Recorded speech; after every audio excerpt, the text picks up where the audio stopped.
जनवरी 2024 जब शेख हसीना लगातार चौथी बार बांग्लादेश में चुनाव जीतकर आई, तो इस बार भी बांग्लादेश की जो मुख्य विपक्षी पार्टी थी, बांग्लादेश नेशनलिस्ट पार्टी, उसने कहा कि शेख हसीना ने चुनाव में धांधली की है। तो उसने पहले तो चुनाव का बहिष्कार कर दिया और शेख हसीना की जीत के बाद एक और नया दावा कर दिया और इस दावे में कहा कि ना सिर्फ पूरा चुनाव बल्कि खुद शेख हसीना की जो उनकी सीट थी वहां भी बहुत बड़ी धांधली हुई है। जनवरी में यह आरोप लगे और 5 अगस्त 2024 को बांग्लादेश में तख्त पलट हो गया। बांग्लादेश में लाखों युवा ढाका में शेख हसीना का इस्तीफा मांगने चले गए। अराजकता फैली, बांग्लादेश जलने लगा। इसके बाद हिंदुओं के साथ क्या हुआ वो अलग तस्वीर है और बांग्लादेश में क्या हालात पैदा हुए। और यह बात आज मैं आपसे क्यों बता रहा हूं, क्योंकि भारत में जो एक तस्वीर निकलकर सामने आ रही है, 7 अगस्त से राहुल गांधी कुछ ऐसी ही तस्वीर बनाने की कोशिश कर रहे हैं। पहले उन्होंने दिल्ली में 7 अगस्त को एक प्रेस कॉन्फ्रेंस की जिसमें राहुल गांधी ने यह दावा किया कि बेंगलुरु सेंट्रल की महादेवपुरा जो विधानसभा है वहां पर वोटों की चोरी हुई है, चुनाव में धांधली हुई है, चुनाव आयोग ने फेयर काम नहीं किया है, चुनाव आयोग ने निष्पक्षता से चुनाव को पूरा नहीं करवाया है। राहुल गांधी ने इसके बाद कहा कि यह एक सीट की बात है, इस तरह देश में कम से कम 20 से 25 सीटों पर धांधली हुई है। राहुल गांधी ने फिर इसके बाद कहा कि अगर ये 25 सीटों पर धांधली नहीं होती तो हम चुनाव जीत जाते, नरेंद्र मोदी प्रधानमंत्री नहीं बन पाते। और इसके बाद राहुल गांधी बिहार पहुंच गए। बिहार में राहुल गांधी ने एक बहुत बड़ा आंदोलन खड़ा करने की कोशिश की, ना सिर्फ बिहार में बल्कि पूरे देश में, लेकिन आंदोलन खड़ा नहीं हो पाया। राहुल गांधी को लग रहा था कि जिस तरह बांग्लादेश में, जिस तरह नेपाल में, म्यांमार में, श्रीलंका में सरकार के खिलाफ जनता सड़कों पर उतर गई, उसी तरह राहुल गांधी के इस आंदोलन में भी तमाम जनता सड़कों पर उतर आएगी। 16 दिन तक बिहार में पैदल यात्रा करने की कोशिश की, बाइक से चले, कार से चले, लेकिन राहुल गांधी को कुछ भी हाथ नहीं लगा। तो पहले तो राहुल गांधी ने कहा कि मैं एटम बॉम्ब फोड़ रहा हूं, लेकिन जब राहुल गांधी का एटम बॉम्ब फुस्से निकल गया तो अब राहुल गांधी कह रहे हैं कि वो एक बड़ा हाइड्रोजन बॉम्ब फोड़ने वाले हैं। अब ये हाइड्रोजन बॉम्ब राहुल गांधी का क्या है? ये कुछ और नहीं है बल्कि ये बांग्लादेश की तर्ज पर ही, जैसे बांग्लादेश में शेख हसीना की सीट तक विपक्ष पहुंचा था और धांधली के आरोप लगाए गए थे, उसी तरह अब राहुल गांधी भारत के प्रधानमंत्री नरेंद्र मोदी की संसदीय सीट पर पहुंचने वाले हैं और इसकी तैयारी उन्होंने पहले ही कर ली है। आपको याद होगा जिस वक्त राहुल गांधी ने इस वोट चोरी के आरोप लगाए थे तो अचानक वाराणसी में अजय राय ने खुद को वाराणसी का सांसद घोषित कर दिया और यह भारत में 75 साल की चुनावी विरासत में कभी नहीं हुआ था कि एक हारा हुआ प्रत्याशी खुद को जीता हुआ घोषित कर रहा है। अगर किसी को आपत्ति होती है तो वो कोर्ट जाता है, कोर्ट से जीत कर आता है और फिर खुद को जीता घोषित करता है। लेकिन अजय राय ने वाराणसी की जनता के बीच में जाकर कहा कि मैं चुनाव जीत कर आया हूं और खुद का सम्मान करवाने लगे, ढोल पिटवाने लगे। और अब जो निकल कर आ रही है बड़ी खबर, जो अब बड़ी यहां से जानकारी निकल कर आ रही है, वो बता रही है कि राहुल गांधी अब महादेवपुरा के बाद प्रधानमंत्री नरेंद्र मोदी की सीट पर धांधली के आरोप लगाने का एक षड्यंत्र रच रहे हैं। और ये षड्यंत्र वो क्यों रच रहे हैं? क्योंकि इसके पीछे कहा जा रहा है कि उन्हें एक स्क्रिप्ट दी जा रही है। ये स्क्रिप्ट कहां से मिल रही है? हाल ही में तमाम बातें निकल कर आई कि म्यांमार में स्क्रिप्ट बन रही है, डेटा म्यांमार में इकट्ठा किया जा रहा है। म्यांमार में ये डेटा कौन बना रहा है, इसे लेकर भी कई सवाल खड़े हो रहे हैं। क्योंकि शेख हसीना ने मई 2024 में ये बात की थी और उन्होंने पहले ही बता दिया था कि कुछ श्वेत देश हैं, यानी कुछ वेस्टर्न कंट्रीज हैं जो बांग्लादेश में तख्त पलट करना चाहते हैं, जो बांग्लादेश की सरकार को अलग करना चाहते हैं। और इसके पीछे की वजह शेख हसीना ने बताया था कि भाई, उन्होंने नाम नहीं लिया था लेकिन उन्होंने इनडायरेक्टली अमेरिका का जिक्र किया था कि अमेरिका बांग्लादेश में एक एयरबेस चाहता था। लेकिन बांग्लादेश की तब शेख हसीना ने मना कर दिया था कि भैया हम कोई भी आपको एयरबेस बनाने नहीं दे सकते हैं। और इसके 2 महीने बाद क्या हुआ था 5 अगस्त को पूरी दुनिया को पता चल गया। अब भारत को लेकर भी ये पहली बार नहीं हो रहा है कि राहुल गांधी अचानक डीप स्टेट के शिकार हो गए या डीप स्टेट के साथ साठगांठ हो रही है। जॉर्ज सोरोस की फंडिंग तो पहले भी भारत में होती रही है। पिछले कई साल में पहला जो मोदी टर्म था 2014 से 2019, वो दुनिया भर के तमाम देशों को, खासतौर पर भारत के विपक्ष को लगा कि ये एक इत्तेफाक है। 10 सालों तक यूपीए का शासन था, तो हो सकता है एंटी इनकम्बेंसी बन गई और लोगों ने एंटी इनकम्बेंसी के चलते मोदी सरकार को चुन लिया। लेकिन जब 2019 में 2014 से भी प्रचंड जीत दर्ज की प्रधानमंत्री नरेंद्र मोदी के नेतृत्व में एनडीए ने, तो पूरे विपक्ष को झटका लग गया। विपक्ष समझ गया कि अब हमारी सत्ता हाथों से जा रही है। अब देश की सत्ता में हमारे लिए वापसी करना बहुत बड़ा मुश्किलों भरा हो सकता है, चुनौतियों भरा हो सकता है। और दुनिया भर की वो जो तमाम ताकतें जो नहीं चाहती थी कि भारत में नरेंद्र मोदी सरकार सत्ता में रहे, उन्होंने भी कोशिश शुरू कर दी।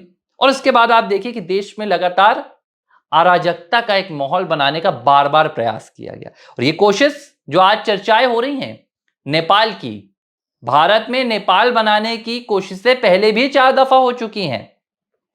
चाहे फिर वो सीए के खिलाफ आंदोलन हो, शाहीन बाग जैसे आंदोलन हो, एनआरसी के खिलाफ आंदोलन हो, किसान आंदोलन में खालिस्तानी जो वहां से तमाम लिंक निकलकर सामने आ रही थी, वो वाली बातें हों। ये पहली बार नहीं हुआ है। अग्निपथ के वक्त यही हुआ, युवाओं को भड़काने की कोशिश की गई। नीट के वक्त यही हुआ, युवाओं को भड़काने की कोशिश की गई। लेकिन भारत की जो कानून व्यवस्था है, भारत की जो सुरक्षा व्यवस्था है, जो इंटेलिजेंस है, उसने बार बार ऐसे आंदोलनों का जो विदेशी लिंक था वो तोड़ा, आंदोलनों का यहां पर उपाय निकाला और लोगों को शांत किया। किसान आंदोलन में आप देखिए, जब सरकार को समझ में आया कि भाई इस आंदोलन के पीछे विदेशी ताकतों का कहीं ना कहीं हस्तक्षेप है, बकायदा प्रधानमंत्री नरेंद्र मोदी ने तीनों कृषि बिलों को वापस ले लिया। नुकसान होगा किसानों का, लेकिन देश की सुरक्षा से बड़ा नुकसान नहीं हो सकता। और आंदोलन को रोकने के लिए बिल को वापस लिया गया। नहीं तो वो तस्वीर तो आज पूरे देश को याद है कि लाल किले तक पहुंचने की कोशिशें की गई थी।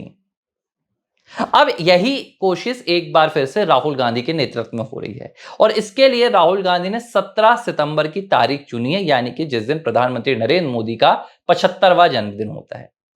राहुल गांधी इस दिन वाराणसी की सीट को लेकर एक बार फिर से धांधली के आरोप लगाने की तैयारी कर रहे हैं। हालांकि देखिए, कोशिश पहले भी हुई। जब राहुल गांधी ने दिल्ली में प्रेस कॉन्फ्रेंस की तो वाराणसी को लेकर कांग्रेस ने एक बहुत बड़ा प्रोपेगेंडा फैला दिया। राहुल गांधी की टीम ने कहा वाराणसी में कि प्रधानमंत्री नरेंद्र मोदी की जो संसदीय सीट है, वहां की भी जो वोटर लिस्ट है उसमें धांधली है और एक ऐसा व्यक्ति पाया गया जहां पर 50 लोगों के नाम एक ही पिता के साथ जुड़े हुए थे, यानी कि एक पिता के 50 पुत्र। और अफवाहें उड़ा दी गई कि इस तरह संसदीय क्षेत्र वाराणसी में वोटों की धांधली की गई। चुनाव आयोग ने जानकारी दी। चुनाव आयोग ने कहा कि अरे राहुल गांधी की टीम, जरा इस बात को आप समझिए कि ये जो एक पिता नजर आ रहे हैं, ये बायोलॉजिकल पिता नहीं है, ये गुरु शिष्य परंपरा वाले पिता हैं। भारत में गुरु शिष्य की परंपरा होती है और जब आप गुरु से दीक्षा ले लेते हैं तो आप अपने पिता के स्थान पर गुरु का नाम लिखते हैं।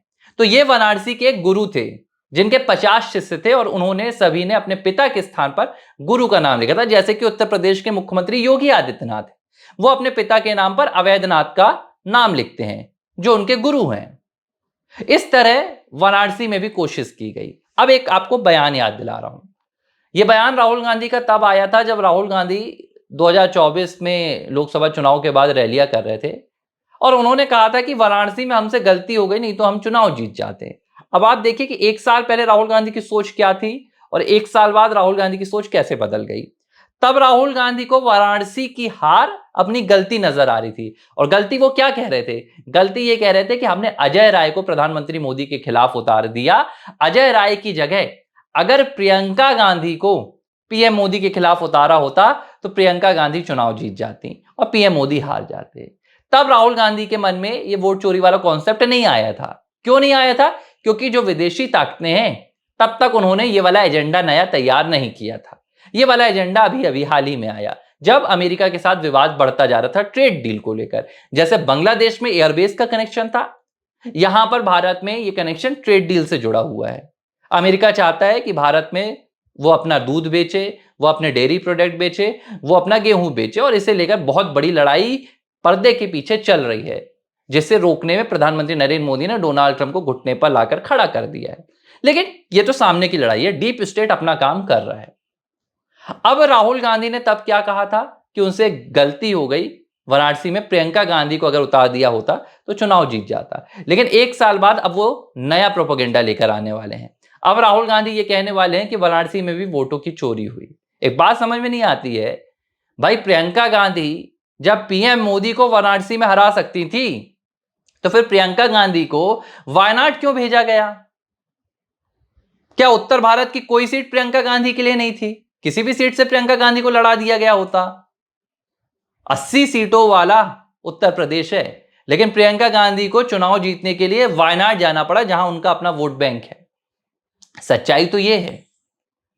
तो राहुल गांधी भी अब उसी रास्ते पर उतर रहे हैं। राहुल गांधी ने पहले पूरे देश के चुनाव पर सीधे तौर पर आरोप लगाया और अब प्रधानमंत्री के खिलाफ आरोप लगाकर देश में युवाओं को बरगलाने की कोशिशों में जुटे हुए हैं। और इसका आपको मैं एक छोटा सा उदाहरण देता हूं।